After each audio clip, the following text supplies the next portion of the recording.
Hello everyone. कीमत उपभोग वक्र तथा तटस्थ वक्र रेखाओं के द्वारा आज हम जानने का प्रयास करेंगे कि किस तरह से किसी वस्तु की मांग वक्र का निरूपण किया जा सकता है कीमत उपभोग वक्र तथा तटस्थ वक्र रेखाओं के द्वारा। तो आज करेंगे हम मांग वक्र का निरूपण।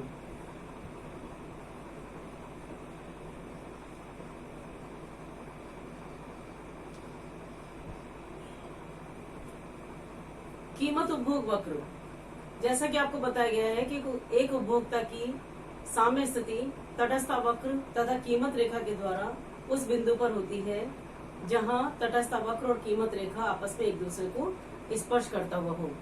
तटस्थ वक्र के बारे में आपको या इंडिफरेंस कर्व के बारे में बताया जा चुका है कि एक इंडिफरेंस कर्व दो वस्तुओं के उन विभिन्न संयोगों को बताता है जिसके हर संयोग पर उपभोक्ता को समान संतुष्टि प्राप्त होती है।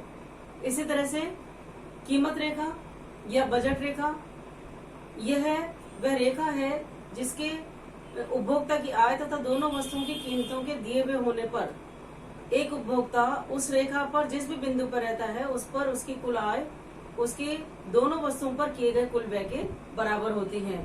तो कीमत रेखा के हर बिंदु पर उपभोक्ता का कुल व्यय उसकी कुल आय के बराबर होगा और तटस्थ वक्र के हर बिंदु पर उपभोक्ता को समान संतुष्टि प्राप्त होती है। तो प्रश्न ये है कि एक उपभोक्ता कितनी एक्स की वस्तु और कितनी वाई की वस्तु ले ताकि उसे अधिकतम संतुष्टि प्राप्त हो। तो इससे निष्कर्ष निकला कि जहां तटस्थ वक्र और कीमत रेखा आपस में एक दूसरे के बराबर होती है, स्पर्श करती हुई होती है, वहां उपभोक्ता का साम्य बिंदु होता है। और इस प्रकार जब किसी वस्तु की कीमत कम हो जाती है तो ऐसी स्थिति में कीमत रेखा परिवर्तित हो जाती है। परिणाम स्वरूप उपभोक्ता का साम्य पहले से श्रेष्ठ या ऊपर की ओर निर्धारित होता है, क्योंकि अब एक्स वस्तु सस्ती होने के कारण उपभोक्ता पहले की तुलना में एक्स वस्तु को अधिक खरीदेगा। तो उपभोक्ता की साम्य स्थिति बदल जाती है और जब इन विभिन्न साम्य स्थितियों को मिलाने से जिस रेखा का निर्माण होता है वह कहलाती है कीमत उपभोग रेखा। इन सबको मैं रेखा चित्र के द्वारा बताना चाहूंगी जिससे आपको और अधिक से क्लियर हो जाएगा। जैसे ओ एक्स अक्ष पर एक्स वस्तु, इस ठीक के साथ में मांग वक्र का निरूपण दोनों एक साथ बना सकते हैं हम डायग्राम।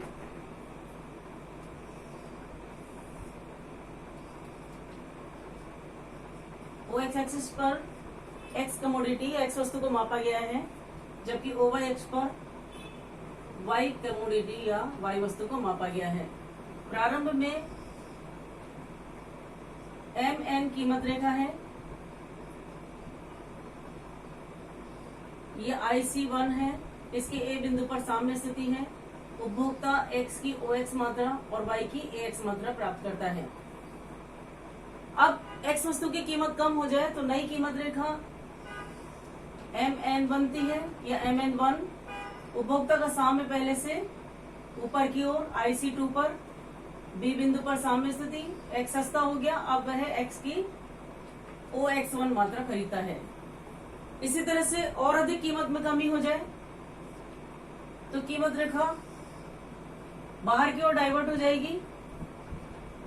नई कीमत रेखा एम एन, ये एम बिंदु परिवर्तित इसलिए नहीं होता क्योंकि वाई वस्तु की कीमत स्थिर है और उपभोक्ता की आय स्थिर है। केवल एक्स वस्तु की कीमत में परिवर्तन है और वो भी कीमत कम होने के कारण नई कीमत रेखा बाहर की ओर बनती जा रही है और उपभोक्ता पहले से ऊपर वाले साम्य पर ऊंचे तटस्थ वक्र पर शिफ्ट हो जाता है, जिससे कि उसकी स्थिति पहले से बेहतर हो जाती है, यानी वह एक्स की मात्रा अब अधिक खरीदकर अपनी संतुष्टि को बढ़ा सकता है। तो यहाँ अब एक्स की मात्रा वह x2। जब mn कीमत रेखा थी तो उपभोक्ता एक्स की OX मात्रा ले रहा था। एक्स वस्तु की कीमत में कमी होने पर नई कीमत रेखा MN1 हुई, तो यहाँ वह अब x की बी बिंदु पर साम्य में होने के कारण x1 मात्रा ले रहा, पहले से अधिक मात्रा x की ले रहा, क्योंकि अब x सस्ता हो गया। इसी तरह से और सस्ता होने पर वह x की और अधिक मात्रा खरीदेगा। इन बिंदुओं को मिलाने से, जो साम्य बिंदु है, इन बिंदुओं को मिलाने से जिस रेखा का निर्माण होता है वह प्राइस कंजम्पशन कर्व, कीमत उपभोग रेखा कहलाती है या कीमत उपभोग वक्र रेखा कहलाती है। अब प्रश्न है कि कीमत उपभोग वक्र रेखा के द्वारा मांग वक्र का निरूपण किया जा सकता है, डिमांड कर्व। अब डिमांड क्या है, जैसा बताया गया आपको कि demand is equal to function of P. Demand या किसी वस्तु की मांग निर्भर करती है उस वस्तु की कीमत पर, और इनमें यदि कीमत कम होती है तो मांग बढ़ती है, यदि कीमत बढ़ती है तो मांग कम होती है। इनके विपरीत संबंध, कीमत तथा मांगी जाने वाली मात्रा में विपरीत संबंध पाया जाता है। वो संबंध हम इसके द्वारा पीपीसी के द्वारा भी जानने का प्रयास करेंगे। इसी को यदि मैं नीचे की ओर ओ एक्स एक्सिस पर क्वांटिटी ऑफ एक्स और ओ वाई अक्ष पर प्राइस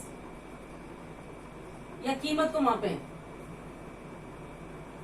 और कीमत मान लीजिए 10, 20, 30, 40, 50 सेम डिस्टेंस में यदि ये रेट हो, ये प्राइस हो, तो आप देखते हो ऊपर से अगर हम जो पॉइंट जितना एक्स ऊपर से ले रहे हैं वहां से एक वर्टिकल लाइन नीचे तक खींचे, इसी तरह से x1 के नीचे एक लाइन खींचे, इसी तरह से C पॉइंट पर जहां सामने बिंदु है।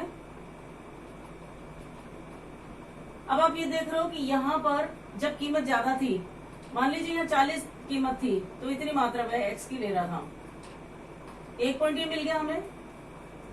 फिर कीमत 40 से कम एक्स वस्तु की कीमत हम मान लें कि पहले 40 थी, अब वह घटकर 30 रुपए होने पर नई कीमत रेखा बनी, तो यहाँ से मात्रा यहाँ, तो एक्स की कीमत कम होके 30 होने पर एक पॉइंट हमें यहाँ मिलता है।